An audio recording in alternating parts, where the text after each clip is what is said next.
Quand nous sommes enfants, nous aimons nous faire peur. On aime que l'on nous raconte des histoires qui nous tiennent éveillés le soir. Et puis, quand on grandit, on se demande d'où vient cette légende, pourquoi et comment ce lieu est-il devenu ce qu'il est aujourd'hui. Dans l'épisode du jour, nous allons aborder les statues qui saignent ou qui pleurent, souvent des effigies religieuses. Entre miracles, canulars ou phénomènes physiques, nous plongeons dans un univers où l'incroyable dispute la raison.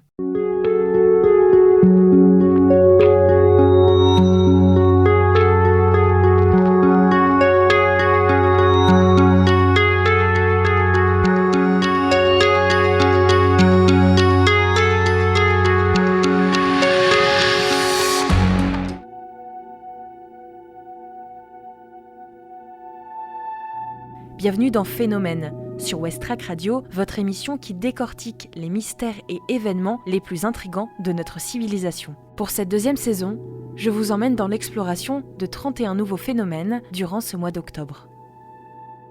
L'histoire des statues versant du sang, de l'huile et parfois même des larmes remonte à l'Antiquité.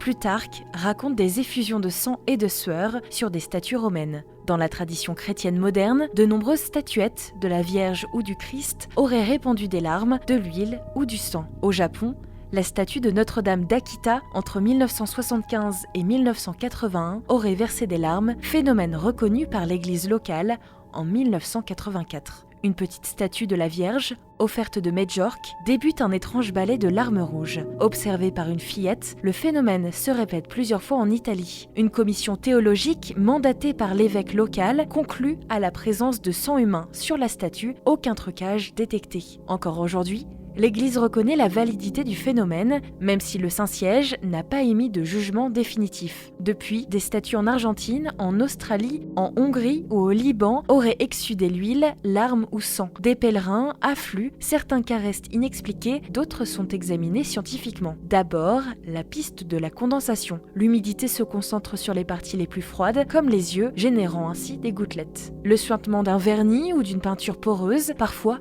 un vernis mal appliqué laisse transparaître de l'humidité ou encore un liquide coloré. Enfin, la possibilité de canulars élaborés. Pulvériser un liquide ou glisser du sang ou de l'huile pendant la nuit, un cas italien assez connu l'a prouvé, une statue apparemment sanglante a finalement été recouverte de sang humain déposé manuellement. Les autorités religieuses restent prudentes, l'Église ne reconnaît qu'un seul cas en 1953 à Syracuse en Sicile. L'examen scientifique peut parfois invalider certains phénomènes, voire ne pas pouvoir l'expliquer dans certains autres. En dehors de la théorie d'un phénomène paranormal, pour certains croyants, ces manifestations seraient miraculeuses. D'autres les interprètent comme des supercheries. Souvent démontrées par des analyses chimiques, ces analyses ont parfois révélé la présence de sang ou de substances, comme de l'huile, mais aussi selon les partisans du miracle, un phénomène d'origine divine. Bien sûr, ces phénomènes ne se limitent pas uniquement à la religion chrétienne. Il s'agit souvent de statues de la Vierge ou du Christ, mais des phénomènes semblables auraient été observés dans les pays bouddhistes ou sur des statues de Bouddha qui auraient elles aussi pleuré du sang. La plupart du temps, ce phénomène se manifesterait lorsqu'une personne prie devant la statue. En général, ces phénomènes sont si rares que lorsqu'un cas est confirmé, les médias s'en emparent tout de suite. C'est le cas d'une histoire qui a fait la une en 2016, une statue de la Vierge Marie à Trevignano Romano, près de Rome en Italie, aurait pleuré des larmes de sang, c'est du moins ce qu'a confirmé Gisela Cardia qui a acheté cette statue en Bosnie-Herzégovine, avant de l'installer dans la ville italienne. Elle a toujours soutenu que les larmes de sang étaient un phénomène naturel, les croyants l'interprétant comme un avertissement divin. Tous les 3e jours du mois, la jeune femme leur permettait de venir voir Madonna di Trevignano, protégée derrière sa vitrine bleue en haut d'une colline.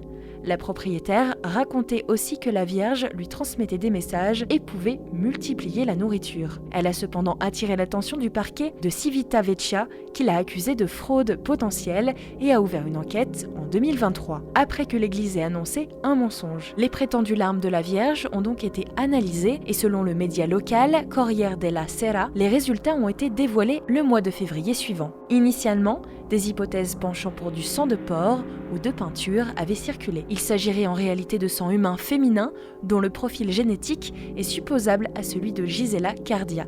Alors, rapport au sacré ou mensonge ?